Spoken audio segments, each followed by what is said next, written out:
abriram o último livro de Malaquias. Foi a palavra que o Senhor me deu hoje à tarde, enquanto eu estava orando no quarto. O último livro é Malaquias. Eu quero que vocês abram exatamente entre o último livro de Malaquias e o primeiro livro do Velho Testamento. Qual é o livro que está no meio deles? O último livro de Malaquias. Abriu aí? O livro que está entre o último livro de Malaquias e o primeiro livro no Novo Testamento. Não Mateus não, entre eles, que está no meio. Diana ganhou um bombom. Essa folhinha branca aqui. Eu quero que vocês abram na folhinha branca. Não tem folha branca de vocês? Tem uma folha branca. É essa folha branca de vocês. Foi a palavra que o Senhor me deu hoje. A dela é azul? Tiraram a tua... Então tua Bíblia está adulterada, filha. Tem que ter uma folha branca.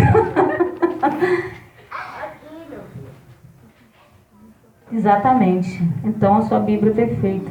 Mas tá depois, né? Que ser antes. É antes.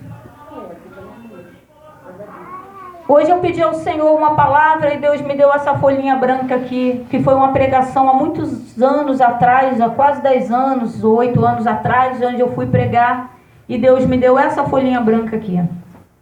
Essa folhinha branca significa o silêncio de Deus. O tempo em que o Senhor não falou nada. O último profeta do Senhor foi Malaquias. Deus falou, Deus usou profetas. Deus veio falando tremendamente com o seu povo através do profeta Malaquias. E do nada, seu Roberto, o Senhor silenciou em torno... Quem pode chutar para mim? Quanto tempo foi o silêncio do Senhor? Seu Roberto? Quanto tempo foi o silêncio do Senhor depois que Malaquias, o último profeta, Deus calou? Já perdeu um bombom, Gabriel? Quantos anos deu? Ninguém arrisca, sabe? 400 anos. Deus veio usando profetas e ficou em torno de 400 anos em silêncio. Ele parou de usar os seus profetas. Mas até Malaquias, toda vez que dava ruim, toda vez que alguma coisa ruim acontecia, Deus enviava um Salvador. A palavra fala que o povo estava preso no Egito, escravo, aprisionado. E o povo começou a clamar e Deus falou que enviar um Salvador. Enviou Moisés. E você pega essa passagem diversas vezes. Deus fala que vai enviar um Salvador e envia Josué, Otiniel. Envia pessoas que são levantadas em favor de um povo, seu Roberto. Deus levantou pessoas para salvar um povo. Eu gostaria que você levantasse a mão, se você tem essa disposição, de ser hoje o Salvador que Deus está levantando para salvar a tua casa, para salvar os teus amigos, para entrar com salvação na tua escola, no teu trabalho.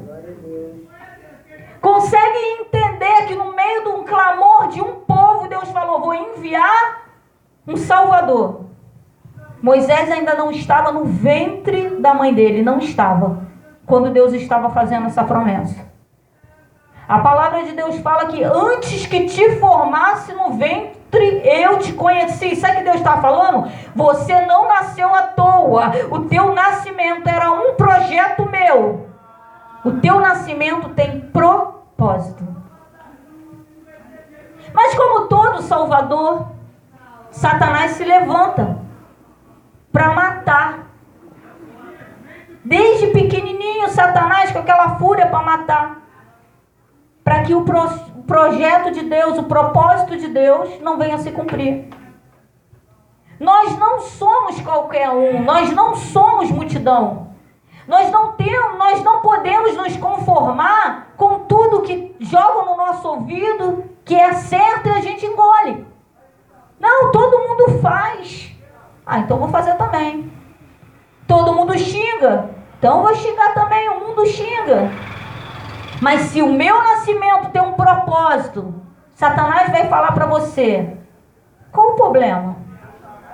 Qual o problema de você fazer isso, fazer aquilo? Porque ele vai querer tirar você do foco.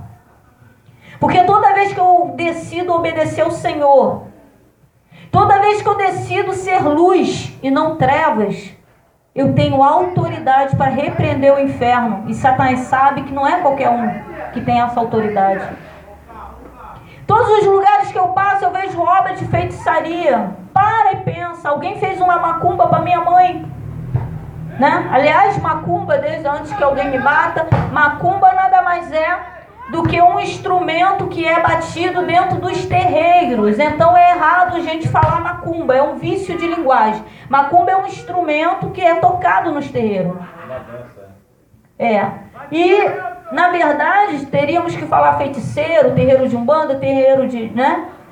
Mas foi feita uma feitiçaria para minha mãe. E a feitiçaria era para morrer. Deus deu um livramento. Minha mãe não sabe explicar. Minha mãe simplesmente trabalhando, ela baixou a prensa e ela desmaiou ali. E uma mão, que ela não sabe quem é, puxou ela para trás. E ela, minha mãe, se você olhar, a mão da minha mãe é toda queimada. Porque foi a única coisa, Maria. Quando ela baixou aquela prensa, aquelas de passar roupa antiga, foi direto na mão dela. Então só queimou aquilo ali. Mas era para ter pego ela toda, seu Roberto. E minha mãe teria morrido ali. E ali foi revelado, fizeram obra de feitiçaria para morrer. Quem fez? Uma mulher que queria ficar com meu padrasto. Mas uma coisa, sabe, a gente tem que colocar no coração: macumba não pega em crente, não tem feitiçaria, não tem palavra de maldição, não tem encantamento. Há uma promessa lá em Isaías 54:17, que toda arma preparada contra ti não prosperará. Nenhuma ferramenta, nada. Mas eu preciso entender quando é Deus falando comigo e quando é o diabo falando. Que foi mesmo que Deus te disse? Nada a ver. Não foi assim no Jardim do Éden? Foi mesmo que Deus te disse? Não, não é bem assim. E aí a Eva bobinha pegou aquela fruta bonitinha, achando que era só uma bobeirinha.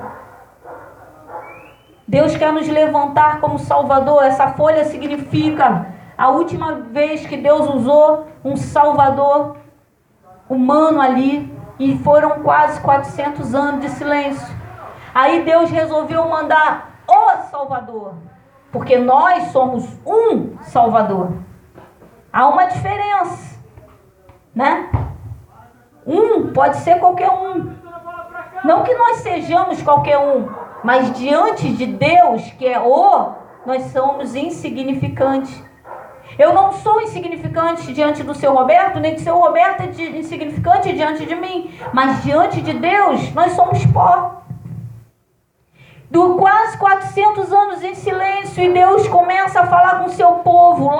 Sabe quando Deus começa a prometer que vai enviar Jesus, o Salvador? A partir do momento que Adão e Eva acabaram de pecar. Quando Adão e Eva acabou de pecar, no início do mundo, início de tudo, início da humanidade, início de tudo, princípio, Deus fala que da mulher nascerá alguém que vai pisar na cabeça da serpente. Ali Deus está falando: meu filho vai vir para trazer salvação. Depois dessa folha ali do silêncio, nós vemos o Mateus, que onde vem falando do nascimento de Jesus, o Salvador. E é através desse o Salvador, é através desse sangue que desceu na cruz, que nós recebemos autoridade para salvar hoje, entrar com salvação dentro da nossa casa. Aceitar Jesus como Salvador parece bobeira, né? Mas não é não. É como quando o Júnior ele estava no tráfico. É uma coisa interessante lá do outro lado, que se você for lá na boca de fumo, eles abaixam as armas, eles botam as drogas do lado e eles pedem oração. Eles reconhecem que Deus guarda, que Deus cuida, que Deus protege, mas eles não entendem que eles precisam largar aquilo ali para realmente Jesus vir até eles. Deus vai guardar por um momento, mas vai ter uma hora que Deus vai dar um basta. Eu preciso aceitar Jesus como Salvador. E nesse processo com o Júnior, quando o Júnior começou a falar de Jesus vir, Deus me deu uma visão com o Júnior. E nessa visão, Deus me mostrava um muro, eu já falei sobre isso. O muro era todo negro, do lado de cá, Satanás e seu exército, tudo escuro. E do lado de cá, estava Deus, uma luz enorme, não dava para ver, e os anjos do Senhor. E Deus mandou eu atentar para o muro. O muro era de Satanás. O muro estava nas trevas. Não existe muro no reino de Deus. Não dá para ficar em cima do muro no reino de Deus. Eu preciso aceitar Jesus como Salvador. Eu preciso pular para o lado de cá. Não existe dois caminhos, só existe o caminho, que é Jesus, e um caminho, que é o atalho, que é Satanás. Deus quer nos levantar como Salvador e muitas vezes não sabemos nem quando, nem porquê. Eu estava falando aqui da minha mãe. Eu ouvi a voz do Senhor a primeira vez, eu devia ter uns 6 anos e meio, 7 anos, estourando. Quando eu era da igreja católica, fazendo catecismo, minha mãe me levando lá para fazer a aula, né? Não foi nem isso mesmo, foi minha mãe, a freira, me trouxe. Tinha umas imagens quebradas, imagem de tudo, Maria, Jesus, José, muita imagem quebrada num canto. E eu olhando assim, eu lembro até hoje, eu do lado de cá, minha mãe do lado de cá. E eu falei, mãe, o que é isso? E minha mãe falou, é Deus. Quando minha mãe falou, é Deus, Gabriel, eu ouvi a voz do Senhor pela primeira vez. Deus falou no meu ouvido. Deus aparentemente parece uma pergunta, mas Deus não faz pergunta porque Ele sabe a resposta. Então mesmo que soe como o som de uma pergunta, é uma afirmativa. Deus falou assim, Deus quebra. Na verdade Ele estava me dando a certeza absoluta que Ele não quebra. E aquilo começou a me dar agonia. Eu não lembro o que o padre ensinou naquele dia. Eu sei que daqui a pouco a freira me trouxe. E eu com aquela frase, Deus quebra, Deus não quebra. Deus quebra, Deus não quebra, Deus não quebra. Uma criança com menos de 7 anos de idade. Quando me trouxe aquela igreja de Antônio lá em Caxias. Era lá que eu fazia o catecismo. Em Duque de Caxias. E eu entrei e fiquei vendo aquela imagem enorme de Antônio com o suposto menino Jesus. Eu fiquei olhando aquilo ali. E o padre falou para se ajoelhar e eu não quis me ajoelhar. Eu fiquei o tempo todo pensando, se cair dali quebra. Quando o padre falou para ajoelhar, começou a sessão. Filho de Paraíba, deem glória a Deus que o pai de vocês não é Paraíba, amém? Teu pai é Paraíba, sabe? É, seu Alberto? Mas minha mãe era. E Paraíba é fio de ferro, entendeu? É chinelo com prego, as coisas voam. Parece até aquele filme de Poltergeist. Fala aqui, o negócio voa lá. Acerta, te acerta. Começou a sessão de beliscão ali, beliscão para roxo, né? Aquele beliscão light, não, hoje não, né? Hoje a gente dá aquele beliscão, né? Fininho, como diz. Não é fininho, não. E aí? E tem que gemer baixo. Porque ninguém pode ouvir que tu tá apanhando, porque senão o negócio fica mais estreito em casa. Começou uma sessão de beliscão ali, minha mãe se ajoelha, e eu falei, mãe, eu não vou me ajoelhar, porque aquilo ali não é Deus. Só que na mente da minha mãe, uma criança com 6, 7 anos, não tem esse raciocínio. Eu verdadeiramente, eu ouvi Deus falar, e a palavra do Senhor entrou no meu coração. E muitas vezes estamos velhos com cabelo branco, Sr. Alberto, mas estamos ouvindo Deus falar e não estamos atentando. Porque eu ouvi de coração. Deus não quebra. Minha mãe começou a me beliscar ali, me beliscar, e eu não me ajoelhei. Quando ela viu que eu não ia me ajoelhar mesmo, me levou para casa, chegou em casa, aquele silêncio não era de Deus. Silêncio da minha mãe, Sr. Roberto, não era de Deus. Eu já fui preocupada para casa. Chegou em casa, pegou um fio de ferro para expulsar o capeta que havia em mim. Apanhei muito, irmão. Apanhei muito de fio de ferro. E eu virei para ela, era fio de ferro, ia ficar pendurado na parede. Porque ela ia trabalhar e deixava o aviso. Num prego. A gente ficava sozinha, era no prego que ficava o aviso. Dá glória a Deus aí, Diana, que ainda não apanha de fio de ferro. Vale aí, Roberto. E aí, eu virei para ela e falei, agora que eu não me ajoelho mesmo. Porque se aquilo fosse Deus, tu não tinha feito isso. Porque eu fiquei toda roxa, ainda tinha esse detalhe, né? Ficava todo roxo, depois tomava uma banho, água com vinagre, sei lá, né? Tomava aquele banho de sal com vinagre. Aí minha mãe me levou no terreiro para expulsar o capeta, porque eu não me ajoelhava mais diante de imagem, não queria mais fazer catecismo, que aquilo ali não era Deus. Aí vem aquela mulher lá com aquela ruda, lembra até hoje, me esfregando um negócio, passa a ruda e faz aquela oração lá que eu não ouvi até hoje o que ela falou, e tá eu lá olhando, desconfiada, calada para casa, o silêncio da minha mãe. Ai de mim falasse alguma coisa na rua. Quando cheguei em casa eu falei, agora que eu não me ajoelho mesmo, porque aquilo ali não é Deus. Só que não entrava na cabeça da minha mãe que uma criança de 6 para 7 anos pudesse raciocinar e pudesse ouvir a voz de Deus.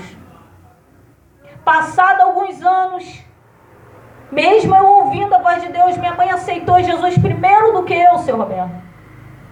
E um dia eu lá na casa dela, Maria, virei e falei, agora tu é crente, né? Naquele dia que tu quase me matou de fio de ferro.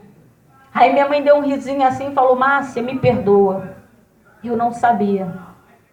Minha mãe demorou, mas minha mãe ficou com os ouvidos atentos e Deus começou a falar também com a minha mãe. Minha mãe ficou sensível ao Espírito Santo.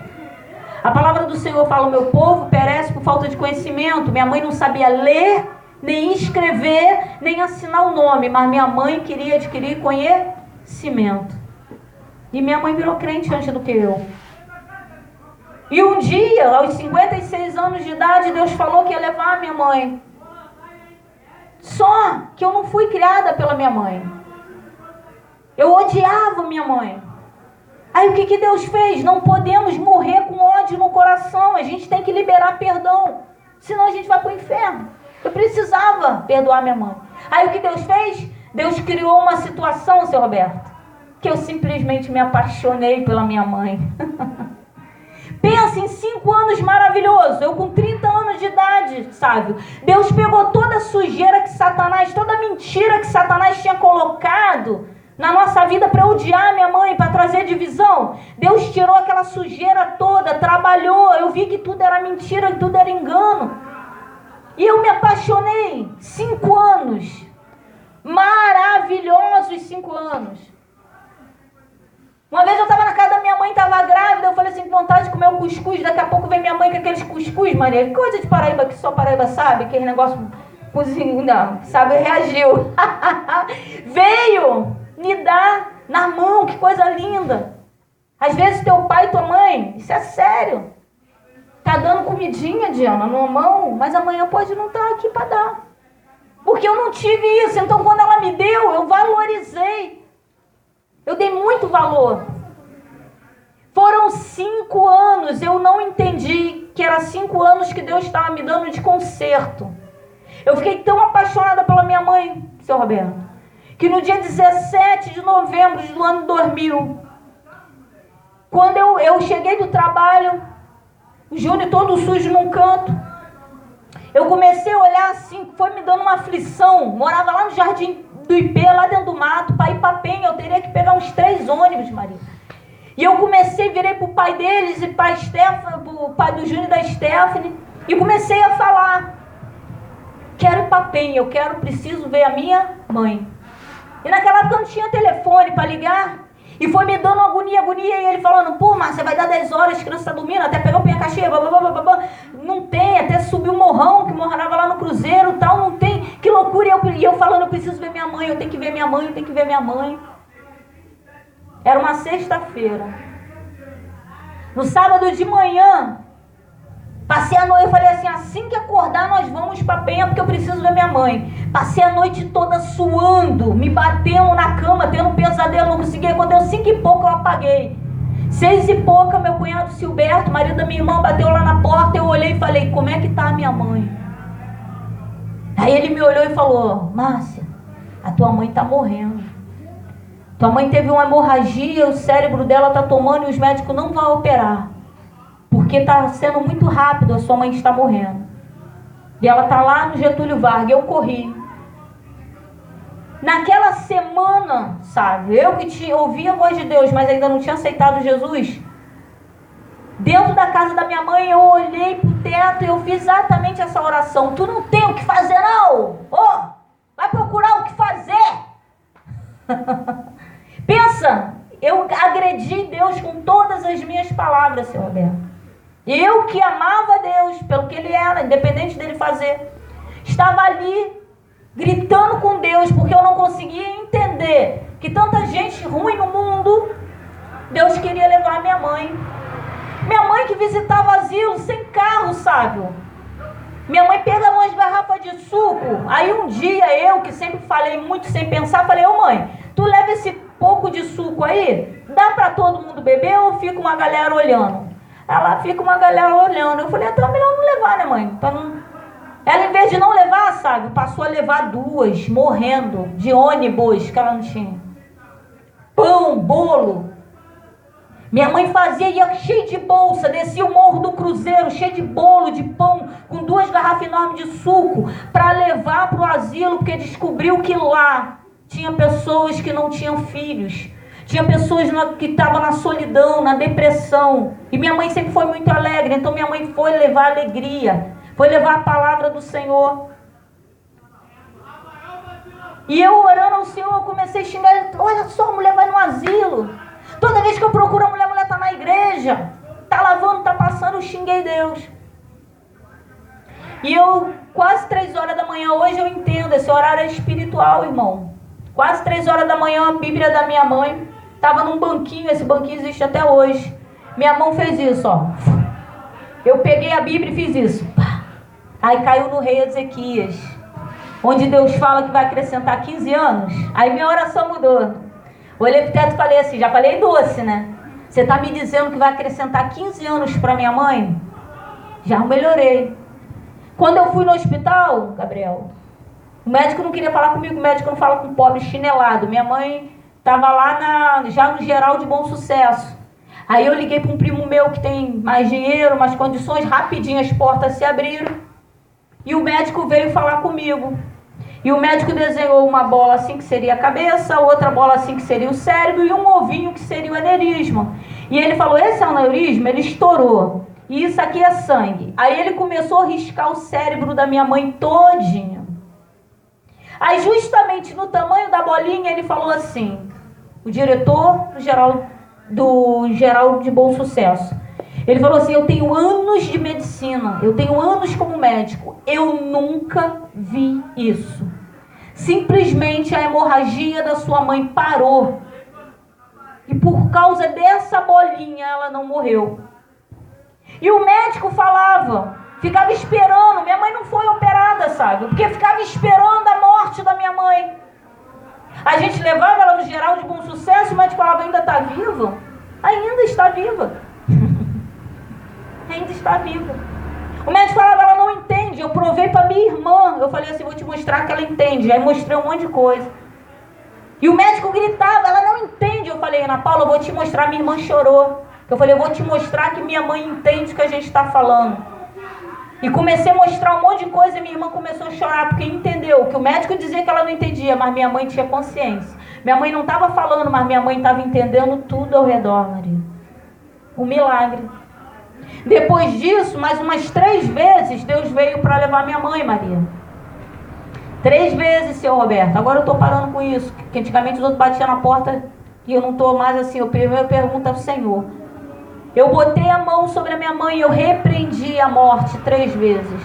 Sendo que da última vez que eu fiz isso, eu estava orando e Deus falou: você é egoísta.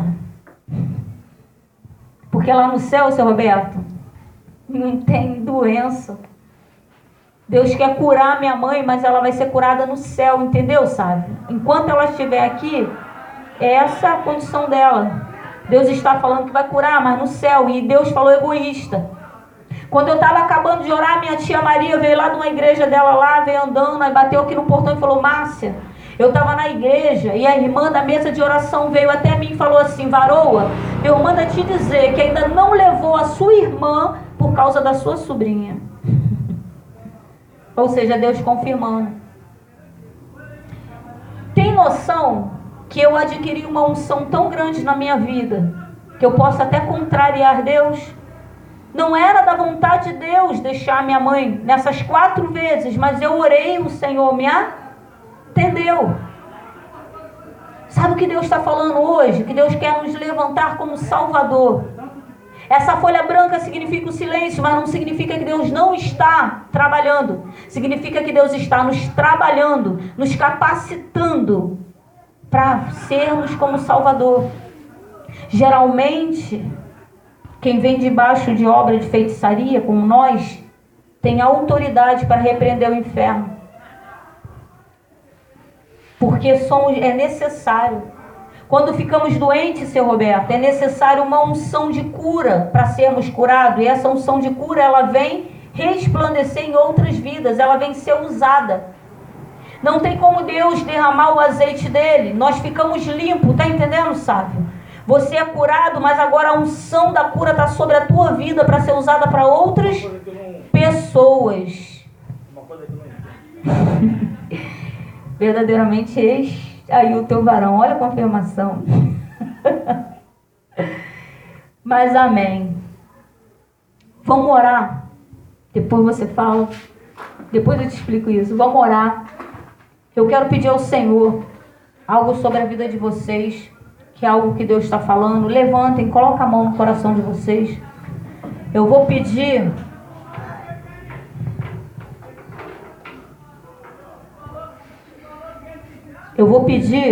a Maria para estar orando. Eu também vou estar andando e orando. Vamos orar todo mundo, tá, Maria?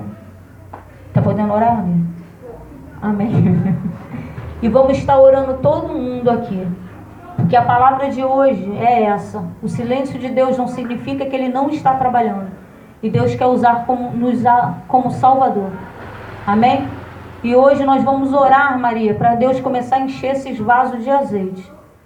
Para Deus levantar um exército nesse lugar. Hoje nós vamos orar vocês, mas amanhã vocês vão estar orando um amigo de vocês. Você crê, Gabriel?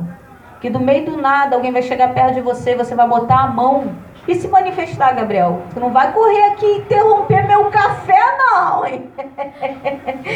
Não gosto de beber café frio, não. Tu vai orar e vai repreender.